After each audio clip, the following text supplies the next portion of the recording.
G'day, Scott from Hames. Choosing the right brush for a job is vital when you're painting because dodgy application can ruin all of your hard work. There are some rules to remember to help you get a nice, even finish.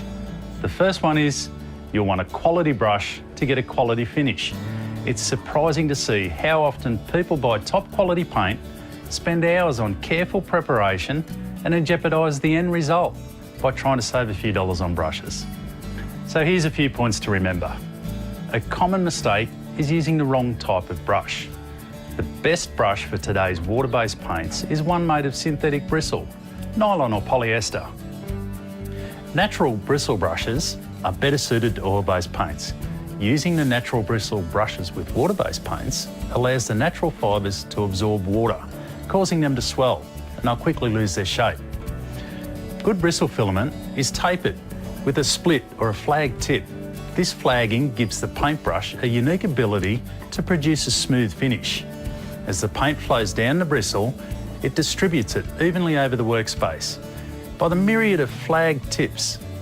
As a general rule, the more flagging the bristle has, the better the quality of the finish. Some cheaper brushes have the tips trimmed off, resulting in inferior paintwork. A good brush holds more paint, makes the application smoother and reduces paint spattering. Handle shape and balance is a matter of personal preference, though most users prefer a traditional handle than a straight profile. What they want is a brush that feels comfortable in your hand and is easy to control. Wall brushes are the most common type of brush, with a short handle in comparison to the oval cutters. They come in various widths for various painting jobs. They'll hold more paint than cutters, and therefore you can apply more paint to the surface when brushing in broader surfaces such as walls and fences. The other popular brush is called a cutter. There are several alternate shapes in these long handle brushes. They generally have fewer filaments than a wall brush, as the paint holding capacity is not paramount, while the long handle helps you to control the stroke.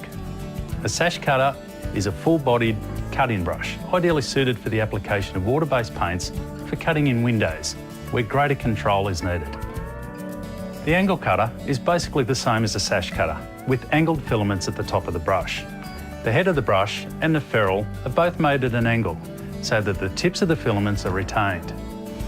This angle assists the user to be able to cut a sharper, more accurate area. The oval cutter is a compromise between the other two styles. Because of its oval shape, it gives better control and accuracy on the edges of the brush and holds more paint in the centre. And the most important thing is the care of your brushes. Don't leave a brush standing in water or solvent for extended periods of time. This may cause the ferrule to swell and lose shape.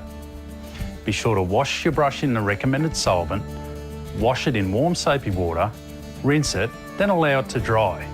When storing your brushes, wrap them in newspaper or cloth. This will allow the brush to breathe.